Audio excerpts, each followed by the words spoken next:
Al-Fatihah.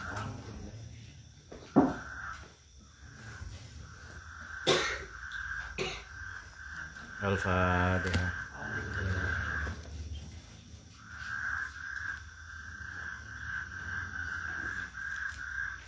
Bismillahirrahmanirrahim. Alhamdulillahirabbil alamin. Tatimmus shalihat wa wassalamu ala sayyidina sayyidina alihi washabbihi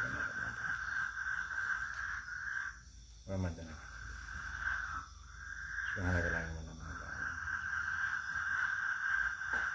Bismillahirrahmanirrahim. Mari kita lanjutkan kajian Al-Hikam Al-Athaiyah, aforisma dari guru Alexandria ini. Melanjutkan hikmah sebelumnya soal zahir dan batin ya. Abahalaka an tanzura ma fil mukawwanati wa ma adzina laka an taqifa ma azawatil mukawwanati qulin zuru ma za fis samawati fatahalaka babal afhami wa lam yaqulin zuru wa lam yaqul unzurus samawati li alla yadallaka ala wujudil ajrami.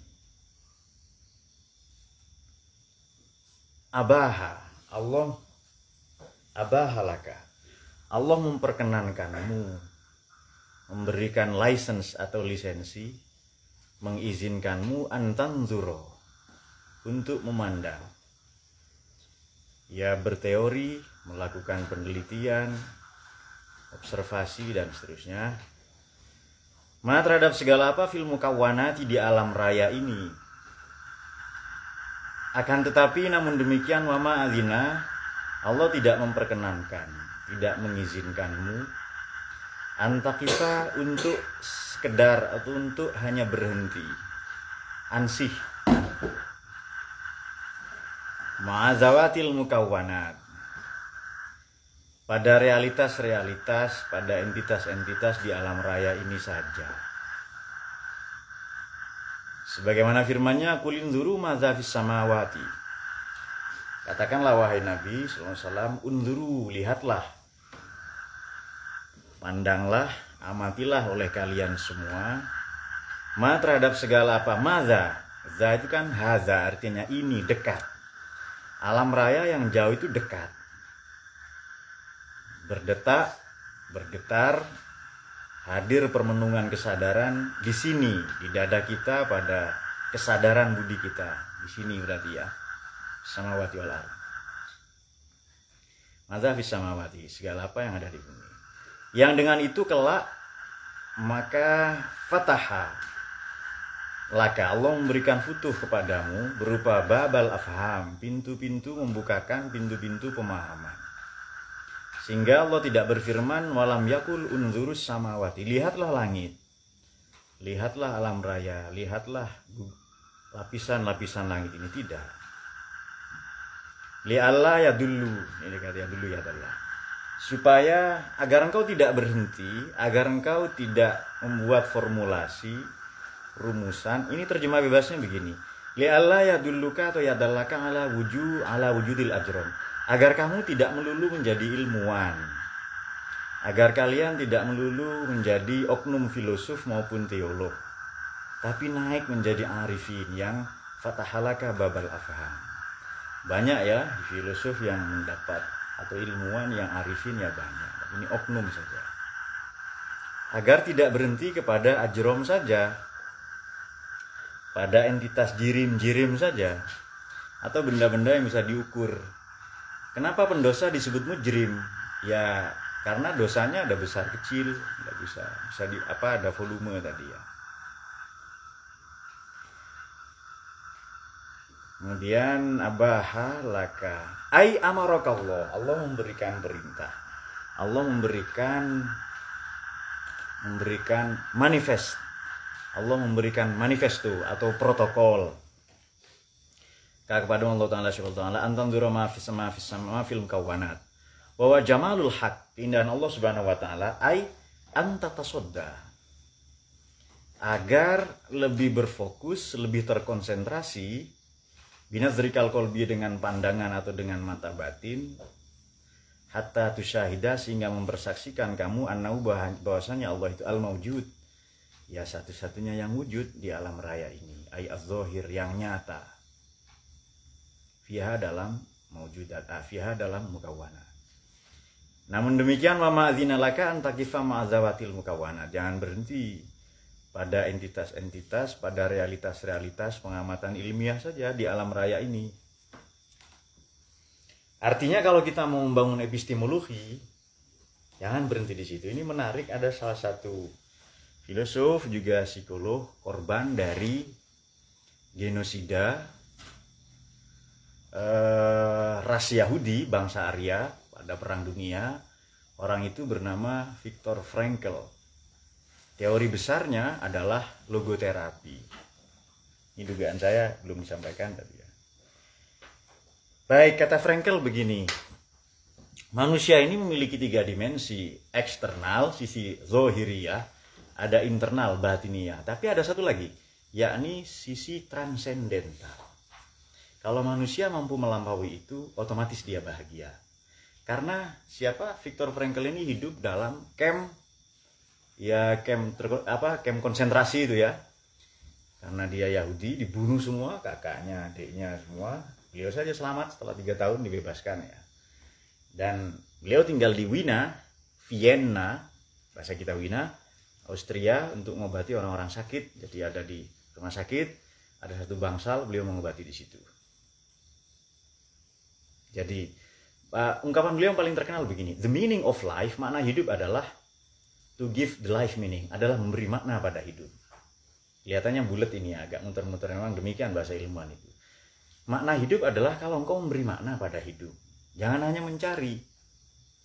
Nah, sisi transendental ini yang menghubungkan manusia dengan kebahagiaan hakiki meskipun di penjara. Ini ungkapan Pram, Bung Karno, Bung Hatta yang diasingkan di Banda Neira, macam-macam. Di sana mereka jasmaninya, jasadnya, jisimnya terpenjara, tapi rohaninya tidak. Justru di tempat-tempat demikian kita bebas. Justru di tempat-tempat yang kita sulit secara ekonomi atau tertekan, banyak masalah-masalah, kita mengalami kebebasan. Nah, baik, logoterapi itu apa? Mungkin ada yang belum tahu. Logoterapi adalah satu prinsip atau epistemologi, ini masuk dalam ranah eksistensialisme sebenarnya. Beliau meninggal 1997. Satu bangunan epistemologi, tapi tidak sebagaimana eksistensialisme pada lazimnya, yakni bagaimana menemukan makna hidup.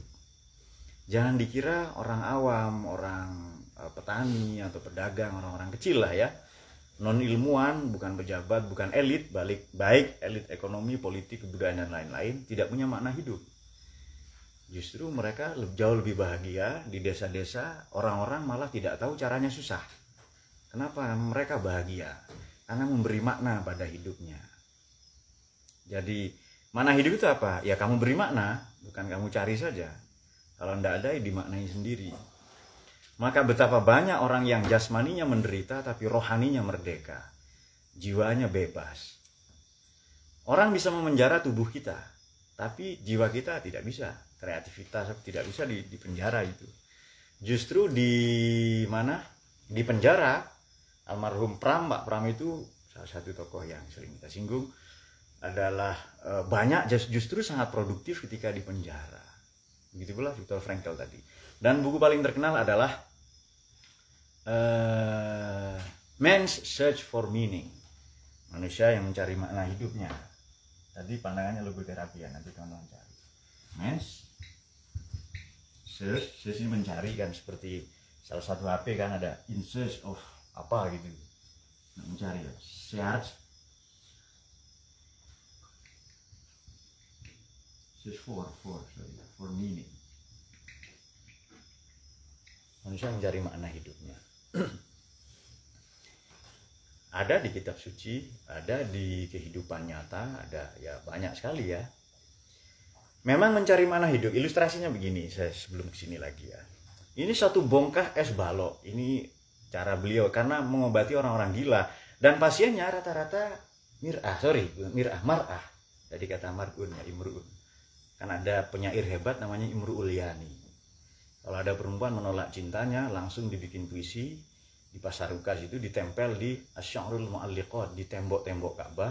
Lalu perempuan tadi akan melajang seumur hidupnya, tidak laku di bursa jodoh, level desa, level kampung lah ya. Nah itu dia.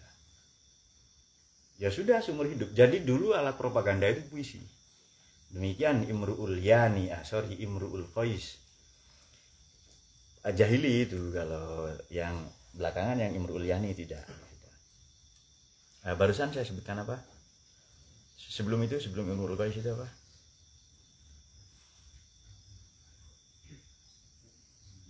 Apa? Oh, sebongkah es, ya memang orang sepuh ya. Sebongkah es, baik. Kita mengalami kekacauan pada memori yang demikian ya. Nah, sebongkah es ini dibekukan pada 80 derajat Fahrenheit misalnya. Ya banyak ya, skala itu tidak hanya Celcius kalau Anda sekolah. Dugaan saya beberapa Anda sekolah. Fahrenheit, Reaumur, Celcius, ada Kelvin, itu skala-skala semua. Yang lazim banyak dipakai di Indonesia itu Celcius. Cocok untuk negara yang punya 2 musim seperti Indonesia itu, kemarau. Kalau Ustadz Yani satu lagi, musim kawin. Nah, cocok untuk negara-negara yang dilintasi garis khatulistiwa, atau negara tropis atau subtropis yang pakai 2 musim biasanya Celcius. Kalau yang punya 4 musim Fahrenheit biasanya itu. Ada 4 ya, Celcius, Fahrenheit, Reaumur, Kelvin, itu pelajaran SD sebenarnya ini. Dibekukan, taruhlah 50 derajat Celcius. Nah, sudah. Lalu dipanaskan dengan korek api. Butuh berapa lama? Mungkin Anda memanaskannya 20 menit ya. Kenapa Reza? Iya. Nah, selamat datang di kelas para ilmuwan ya. Saya menyesalkan tadi untuk Nafis bilang, kalau masalah ajrom apa, buka kamus. Nggak usah nanya. Karena ini forum ilmuwan. Betul kan? Tapi karena Reza baru ya sudah nggak apa-apa. Jadi selamat datang di forum para ilmuwan. Betul Gahar ya? Mana Gahar? Nah, Gahar juga tambangnya bukan ilmuwan ya, seperti copet tambangnya gitu. Tapi pencopet ilmu. Oke, ini dipanaskan misalnya, taruhlah ini saja, ini dipanaskan mungkin 10 menit, 30 menit. Jadi pada usaha Anda selama itu tidak ada reaksi apa-apa, tapi terus saja memanaskan, terus 50 menit, 60 menit, terus nanti lama-lama meleleh dan bahkan menjadi air sama sekali. Bahkan pada titik 80 atau 100 derajat Celcius air ini mendidih. Demikian memang nampak pada usaha-usaha keras itu seolah-olah tidak ada hasil. Belajar itu butuh waktu lama memang, ketekunan ya. Saya kok tidak langsung pinter Pak belajar di sini. Padahal ini forumnya para ilmuwan. Nah itu dia. Mungkin beberapa menganggap begitu ya, seperti Dita kan hampir putus asa. Dia menekuni karak itu karena kitab kuning tidak bisa. Belum. Jadi tapi insya Allah bisa kalau dia menekuni. Oh memang tujuannya karak ya sudah. Tetap karena ada kewajiban ngaji di sini. Jadi teman-teman jangan kurang lama memanaskan. Saya tidak mau singgung Bahri Jayadi atau Maman. Pokoknya kurang lama. Nanti semakin lama itu demikian. Nah demikian sebenarnya manusia itu harus lama keluar dari yang tadi eksternal masuk ke internal, nanti sampai yang ke transendental. Nanti dia temukan kebahagiaan itu. Maka betapa banyak orang yang jiwanya tersiksa dibunuh itu senang, seperti Allahyarham Lucius Annaeus Seneca. Kemudian wakilah salah satu pendapat Nabiullah Sukrot, Nabi Sokrates. Justru ini kan menderita jasmaninya, tapi malah bahagia, dia tidak merasakan sakit itu. Jadi pesan terakhir Sokrates itu apa? Saya sedih setelah saya mati ini. Duh, sedih kenapa? Bukan. Besok istri saya ini marah-marah ke siapa? Nah itu dia. Wih, iya. Yang miracle of Greg ya. Miracle of Greg langsung kita. Nah, saya teruskan sedikit. Logoterapi ini berusaha mencari makna. Ilmuwan itu mencari makna. Karena filosof punya 2 pesan, yakni pesan kebenaran dan kebijaksanaan. Maka semua menuju ke sana. Akan tetapi ada orang-orang yang hanya karena merasa mendapatkan telah kagum ya dengan alam raya ini, berhenti ala wujudil ajrom saja, tidak mau terus, sehingga kelak Allah fatahalaka babal afham itu. Nah logoterapi ini satu ajaran untuk mencari makna hidup, dan ini sangat praktis. Jadi beliau, siapakah tokoh eksistensialis yang paling praktis, bahkan cenderung pragmatis? Ya Viktor Frankl ini ini berbeda dengan eksistensialis sebelumnya ya, yang sangat teoritik dan lain-lain. Beliau sangat praktis. Dan demikian fasenya itu. Ya nafsu, aneh ya, kok nafsu dipanaskan? Nafsu itu didinginkan. Kalau Anda datang ke tempat-tempat yang dingin, saya sudah buktikan seperti Gunung Bromo, Anda mandi saja. Nanti Anda tidak akan merasakan dingin. Anda sudah mendaki ke puncak yang paling dingin itu. Merasakan hakikat dingin. Orang kalau sakit sampai terlalu sakit, justru tidak terasa sakit itu. Demikian falah kerap kali disakiti ya, Din. Lalu sampai-sampai dia tidak merasa sakit itu. Demikian dipanaskan terus, didinginkan terus, ya nafsu lah demikian ya, dipanaskan, didinginkan itu, dibekukan dan lain. Sampai kita menemukan titik beku dalam diri kita, sampai menemukan titik didih pada diri kita. Disitulah makna katanya itu, disitulah nanti logoterapi. Dan pengobatan ini berhasil di Eropa. Makanya orang mengobati luka, cedera, atlet-atlet olahragawan dengan es biasanya ya. Itu supaya hilang nyerinya itu.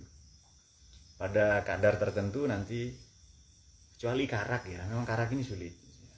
Kecuali karak ya. Atau dayat, kelaminnya dibungkus pakai loh, kenapa ya? Ya pakai sempak Nur ya.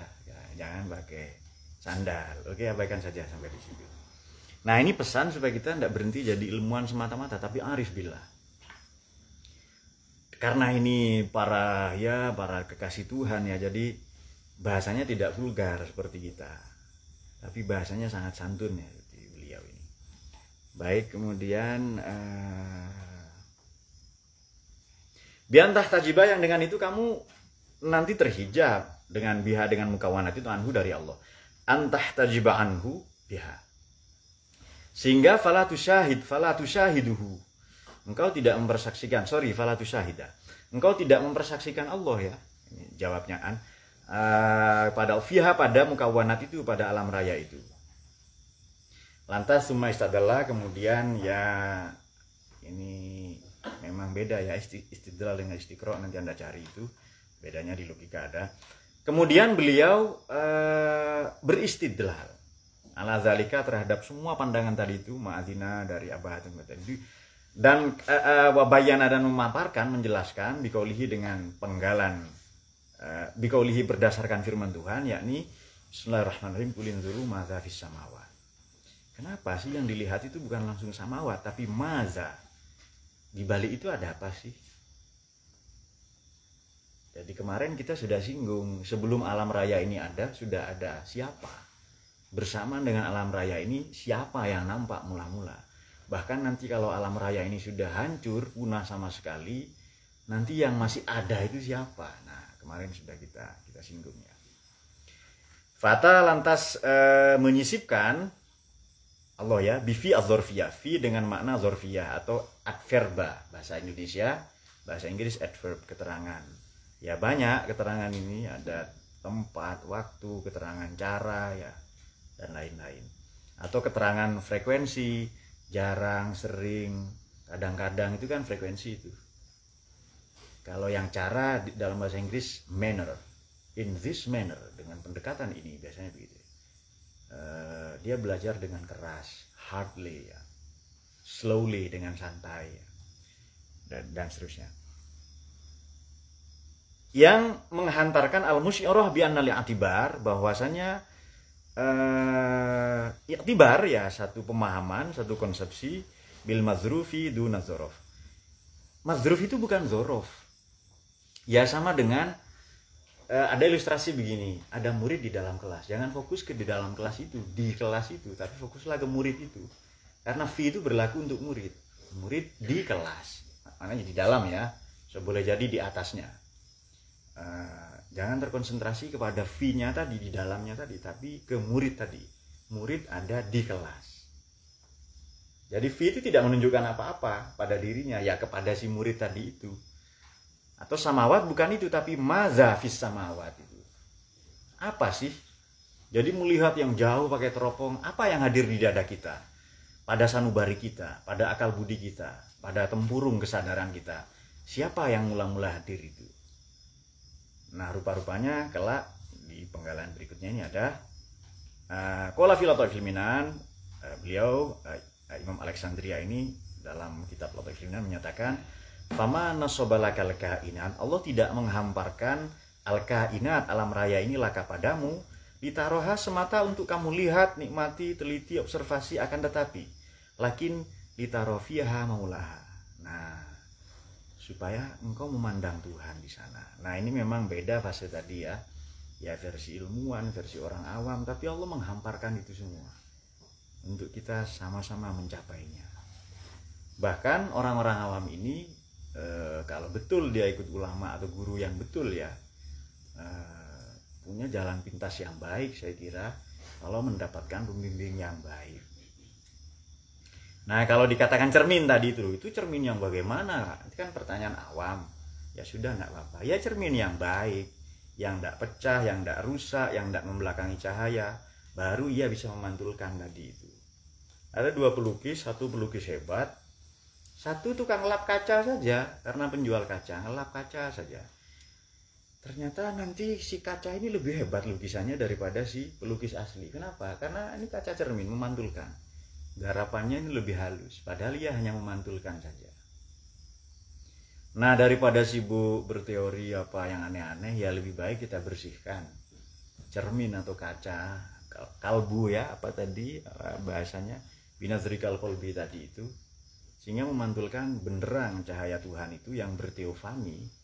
Teofani ini istilah sejak Yunani ya, bahwa Tuhan hadir.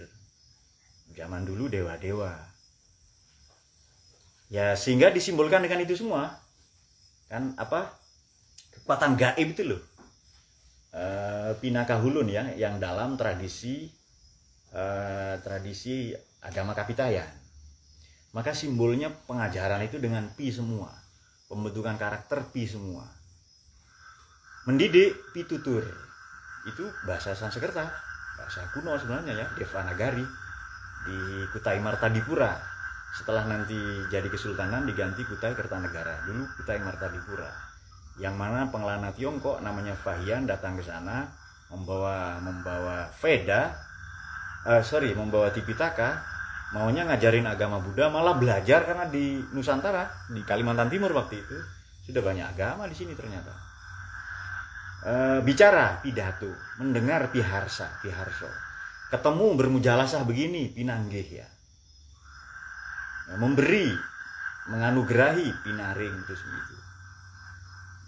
Kemudian dilamar pinang. Nah, ya kan. Sampai ada ujar-ujar bagai pinang di belah dua, ya betul ya? Itu kalau sama-sama cantik, kalau yang satu enggak ya bagai pinang diselep ya karena hancur itu. Nah, sampai sekarang itu dianggap kekuatan gaib itu berteofani, bertajalli dalam segala wujud. Makanya ada Dewi Sri, Dewi Padi apa begitu kan ya. Kalau mau supaya selamat hasil panen tangkapan ikan ini banyak, ada upacara petik laut, melarung kepala kerbau.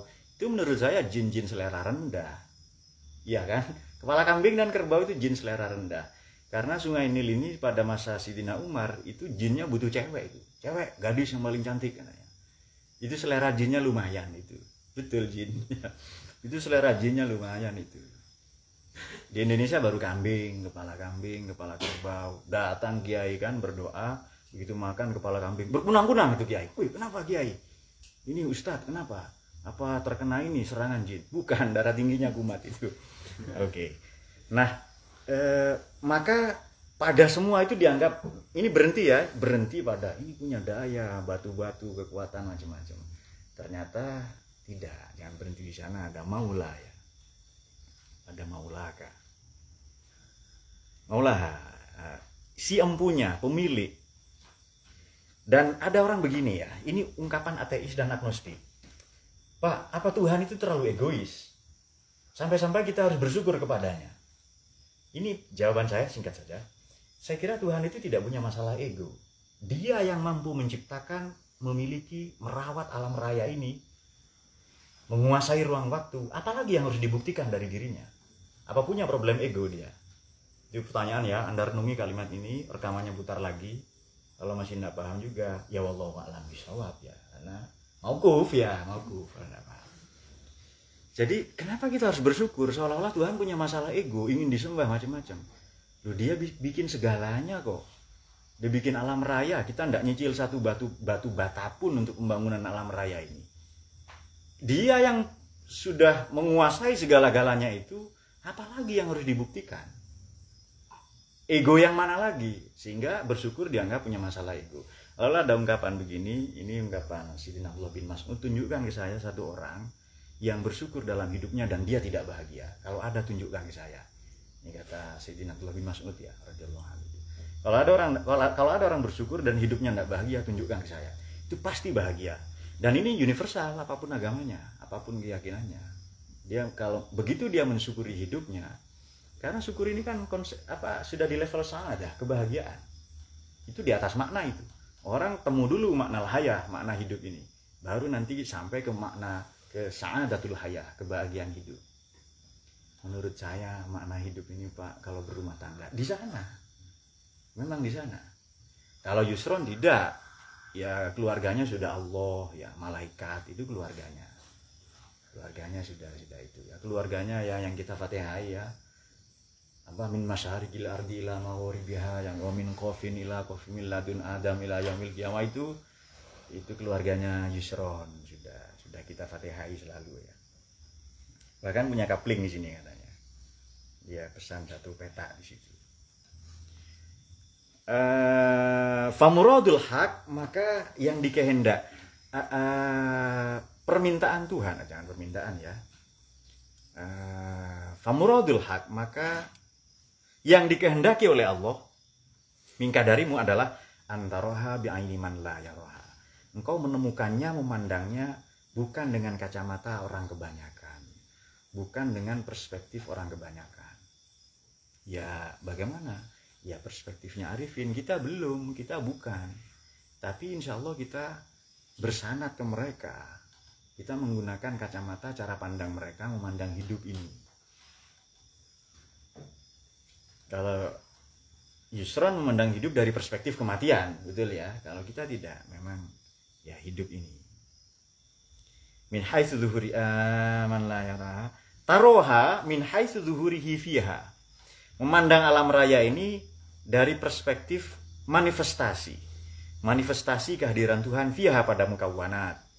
Wala taroha min haitsu kauniyatiha. Tidak memandangnya sebagai entitas semata-mata, sebagai realitas ontologis semata-mata, tapi itu manifestasi, itu teofani Allah di alam raya ini. Intaha titik.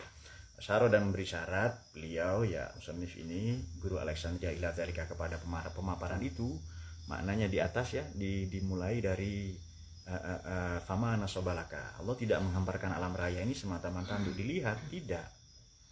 Tapi supaya naik terus ya. Jangan berhenti di langit ekstase. Nanti teler ya, terus sampai ke Allah itu. Dan memang para nabi itu memandang Tuhan. Ada yang mengatakan Plotinus itu nabi, Socrates itu nabi. Kenapa? Karena bermimpi memandang Tuhan. Tapi khusus nabi kita memandang langsung itu. Ya banyak pendapat ulama ini ya dipertentangkan, ada dengan mata hati atau dengan Allah. Itu urusan Allah ya. Pokoknya nabi kita memandang Allah di dunia ini pada malam Mi'raj itu. Dan para nabi, para rasul terutama ya yang kita imani 25 itu ya memang memandang Allah itu dengan mata batinnya ya.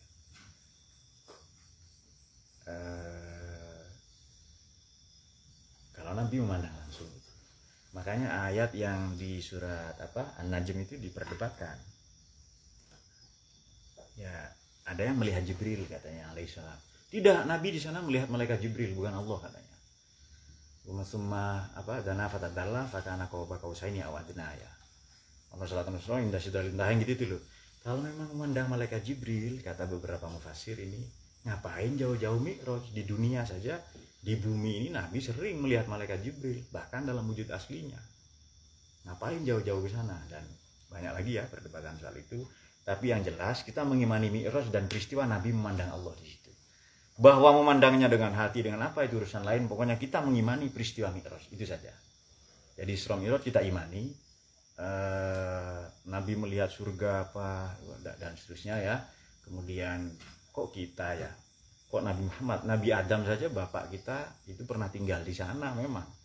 Nabi Idris tinggal di sana di surga itu. Jadi kita mengimani itu. Dan kita menghormati iman saudara kita Mu'tazilah yang mengimani Mi'raj itu hanya dengan ruh saja. Itu urusan mereka. Tapi sekurang-kurangnya kita iman itu saja. Karena memang itu memang iman demikian. Justru kalau sudah tahu kelihatan itu bukan iman lagi. Memang ada ilmu yang mengantarkan ke iman, tapi kalau sudah tahu sudah tidak iman lagi. Kita tidak pernah ketemu Nabi, melihat Allah, tapi mengimaninya. Nah itu dia. Hanya berdasarkan informasi profetik, kita mengimani surga neraka, mengimani siksa kubur dan seterusnya. Baik, kemudian ya meskipun ada cerita-cerita lucu seperti Abu Nawas ya. Nanti kalau saya mati ke anak-anak beliau, ke putra-putra beliau ya, rahimahullah itu, carikan baju atau kain kafan yang sudah lapuk katanya. Sudah 30 tahun tidak laku di toko itu, beli katanya. Loh, kenapa Pak? Sudah sananya. Ternyata untuk mengelabuhi Munkar Nakir itu. Begitu masuk malaikat Munkar, loh orang lama ini katanya. Geser itu. Salah orang kita, ganti katanya. Ini terdengar lucu dan oleh Maman pasti tidak dipercaya. Kan Maman ketawa tadi. Itu orang yang ya Wahabi memang begitu. Ini bukan, ini caranya wali ya. Jadi Allah sudah tidak usah ditanya, itu kasih saya. Ya hanya permisi saja yang Munkar Nakir itu. Hanya say hello saja. Bagaimana? Ini layak sunallah ma'amarahum. Kok bisa dikelabuhi katanya. Tidak, memang kasih Allah itu banyak cara itu untuk. Dan Allah tidak mengecewakan para kekasihnya itu. Kemudian asyara ila dzalika huna biqauli kulinduru ma fis samawat fathalaka babalafam. Allah memberikan futuh yang bukan pintu Muhammad. Ainabbaha, memberikan tanbih, peringatan, wa aiqadha, dan menyadarkan kepadamu lima terhadap segala apa wal matlub minka. Apa yang diminta darimu? Apa itu? Tak lain wa huwa musyahadatun ma fiha.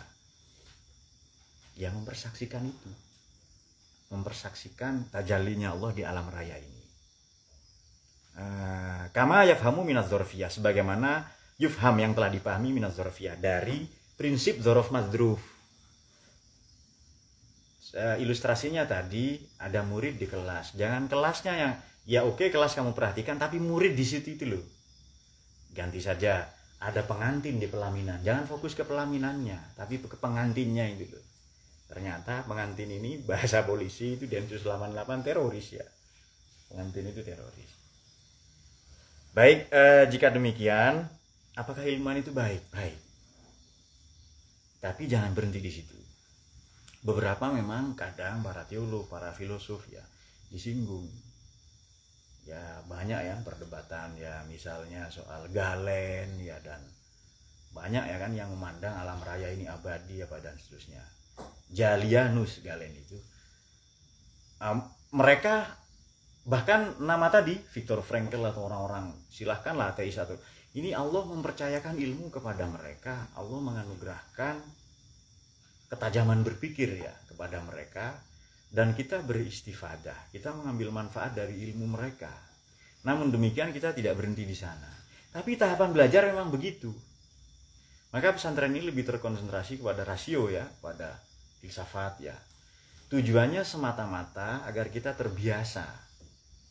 Meskipun tidak berhenti di sana, tapi melatih berpikir itu ya. Dan itu keren sekali, itu kalau terbiasa ya. Tidak satupun ilmu ini diwariskan kecuali lewat pemikiran-pemikiran ijtihad ya. Dan ini kerja-kerja serius, kerja-kerja para intelektual, para ulama ya. Kerja-kerja pewaris para nabi yang sampai kepada kita adalah tradisi ilmiah itu. Jadi dua catatan dalam pembahasan kita ini, silahkan Allah memberi lisensi, memberikan ruang seluas-luasnya untuk kita mengamati, mengobservasi semesta alam raya ini, tetapi ma'adzinalaka antakifah, jangan berhenti pada entitas itu saja, tapi unduru madza fis samawati.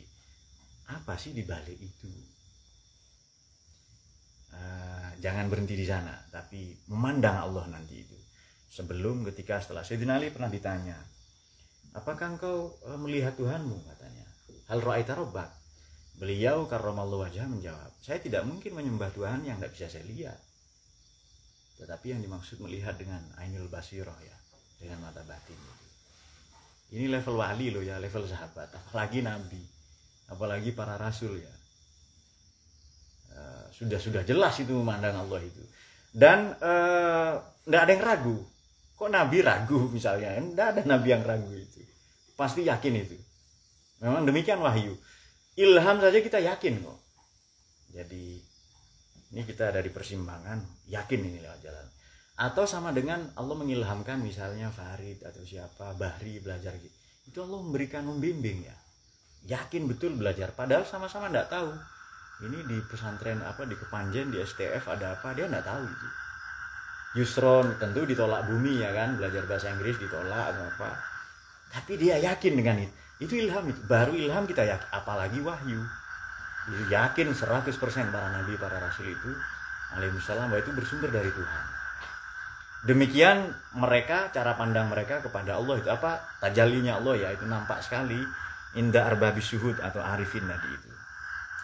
Nah, sedikit lagi kemudian alam yakulin duru samawati li Allah yadallaka atau yadulluka ala wujudil ajro. Agar alam raya ini tidak membimbingmu, menghantarkanmu menuju menuju entitas semata-mata. Ya entitas itu entah gunung, entah planet atau apa matahari dan seterusnya, yang dengan itu fatah tajibabiha anhu. Ya engkau justru terhijab dari Allah. Gara-gara terhenti di semesta, di alam raya tadi, wala tusyahidahu fiha, dan tidak mendapati mempersaksikan Allah, tajallinya Allah fiha di alam raya ini, sehingga alam raya ini fatasiru maqsadan ma'annaha wasilatan, seolah-olah alam raya ini tujuan, padahal ia medium. Jadi dia bukan tujuan, di perantara saja, wasilah saja. Bagus tadi ayat sing dari bab tahu ilaihi wasilah. Ayo kamu cari wasilah. Itu laisat illa maroi wajali. Itu hanya objek-objek indrawi saja. Ya tajalla fiha, yang mana al-haq subhanahu wa ta'ala ya tajalla. Berteofani, bertajalli fiha di alam raya ini. Bagi siapa? Li arbabis syuhud. Ya bagi para arifin. Indal arifin ya, nampak sekali. Sama dengan begini sajalah. Kalau kita mendapat nikmat, itu kita melihat nikmatnya atau zat yang menganugerahkan itu. Kalau kita mendapat musibah, itu kita merasa musibah semata-mata atau memang dia zat yang maha menganugerahkan itu kepada kita. Sama dengan kalau kita memandang Quran ini sebagai anugerah, Nabi Muhammad itu anugerah, kita tidak akan menyia-nyiakan itu. Apalagi waktu ya. Ini harta benda kita yang para raja pun sama memiliki ini. Ada di film Ahmad bin Hanbal ya. Imam Ahmad bin Hanbal itu bagus. Jadi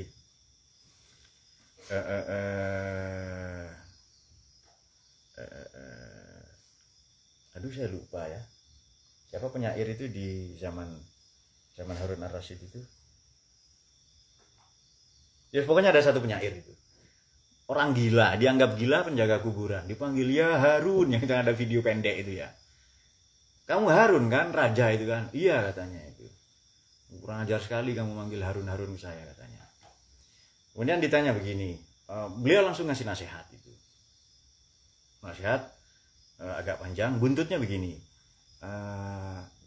Yang walhasil semua yang dikatakannya benar. Berpegang teguhlah, kamu sebagai raja, sultan ya, berpegang teguhlah kepada Quran, pada hadis, jadikan nabi itu teladanmu macam-macam. Terus kata Harun ar-Rasyid, ya kamu benar, wallahi laqad shadaqta, itu kamu benar katanya. Sudah cepat saya mau pulang ini, kamu minta hadiah apa? Saya minta hadiah jawab 3 pertanyaan saya ini katanya. Iya silakan. Kamu bisa menjamin saya masuk surga? Wah enggak bisa. Bisa merubah matahari terbit dari barat? Tidak bisa. Menghidupkan orang mati? Nggak bisa. Kalau gitu kamu bukan raja, kamu hamba macam saya katanya. Lalu dia pergi. Selamat tinggal Run katanya itu. Dan itu si Harun Rasyid langsung tertunduk lesu ya. Ya mungkin jengkel juga ya dalam hatinya. Nah itu cerita Imam Ahmad bin Hanbal ya. Saya lupa penyair itu siapa ya yang mendatangi Harun ar-Rasyid itu. Tapi cerita lagi ini khusus untuk yang sering-sering apa ya dayat ya. Ini sedikit lagi. Ini mungkin intermezzo saja ya. Satu ketika anaknya Harun ar-Rasyid ini namanya Al-Ma'mun. Sakit. Imam Syafi'i datang diundang. Dukun tidak ada yang bisa sembuhkan, tapi Imam Syafi'i ini dilihat ini penyakitnya penyakit aneh ini ya. disuapi makanan apa. Terus kata beliau, tulis semua nama jalan di kota ini katanya. Ya karena yang perintah Imam Syafi'i tidak ada yang berani menolak. Ditulis semua nama jalan. Oke. Lalu jalan dibacakan satu-satu. Di telinganya Al-Ma'mun tadi. Jalan Sadru, Aris Joyo Mustoko, jalan apa lagi dulu? Semua jalan-jalan ditulis itu. Terus begitu sebut jalan Fatul itu jalan apa? Jalan apa di situ? Sadru mamanya ya. Begitu jalan Sadru kaget itu Al-Ma'mun, langsung bangun itu. Oh kaget. Lalu kata Imam Syafi'i, tulis semua cewek yang ada di jalan Sadru itu katanya. Sebutkan ya, Jumatil, Yasin, Kembonati semua. Fatul, langsung bangun dia itu. Si putra mahkota tadi itu ya.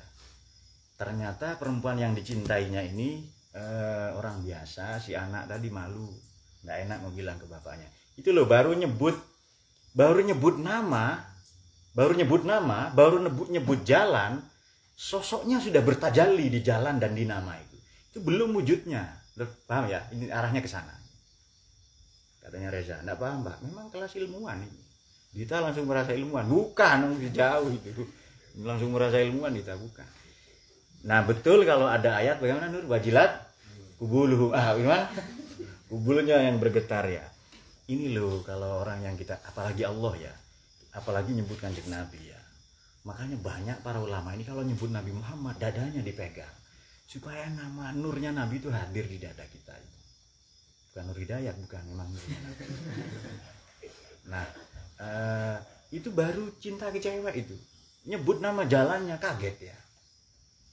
Terus disebut namanya, belum orangnya datang itu. Terus kata raja, terus gimana ini Imam Syafi'i? Ya sudah kawinkan saja. Memang itu kok penyakitnya. Nah itu dia. Wih, dua orang, kenapa? Div, kenapa Div? Oh dia berhayal ya. Dia mau jadi tukang tambal ban. Datang ke rumah siapa? Pak Sul ya. Ketawa dua orang itu, Dayat dan Divan. Kenapa? Dayat mau jadi tambal ban di sini katanya. Tukang tambal ban. Ya sudah. Nah demikian, sama dengan silakan Anda jatuh cinta ya. Itu baru perempuan loh ya, baru perempuan itu. Belum Nabi kita Muhammad SAW, belum Imam, belum para Allah itu sendiri. Bagaimana rasanya kan? Wa idza tuliyat yang lain zadatum imanan. Karena ada orang yang lewat di tempat-tempat tertentu harus merem karena tidak mampu menanggung kenangan itu. Harus memejamkan mata. Kenapa, Div? Saling senggol ya, oke. Ya. Nah, tapi kepada ustadz-ustadz di sini ya, masa nunggu lama ndak nikah-nikah, Allah kasih yang biasa kan, pasti dikasih yang istimewa. Amin. Memang ndak dikasih yang gampang Ustadz Yani ya.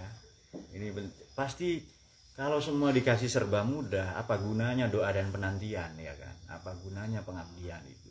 Pasti Allah mau kasih yang istimewa. Ya Nur. Nah, jalan Sadru. Langsung ger yang wajilat kubuluhum ya. Baik, itu semoga bisa menghantarkan sedikit pemahaman ya. Wa yastadillu biha alaihi arbabul hijab. Tapi menganggap dalil artinya belum sampai ke madlul ya. Kalau arbabus syuhud langsung madlulnya. Tapi ahlul hijab tidak, arbabul hijab. Dalil dulu baru oh ini yang dituju Allah ini. Demikian metodologi istidlal, demikian metodologi deduktif ya, demikian metodologi para ilmuwan, para filosof, para teolog. Dan ini cocok untuk kita, untuk orang awam. Kita bukan kalau wali ya langsung, kalau nabi langsung itu, karena top down, bukan bottom up. Kalau kita dari bawah dulu, melihat, mengamati, mengobservasi, baru nanti ketemu. Kalau nabi tidak langsung dibimbing, nah itu bedanya. Maka yang gampang ya sudah. Nabi itu sudah ala siratal mustaqim, kita ihdinas siratal mustaqim, ikut saja. Semata karo wallahu a'lam ya. Hasilah ma taqaddama bi qouli al-aqwan ila akhirih wallahu a'lam bisawab. Baik.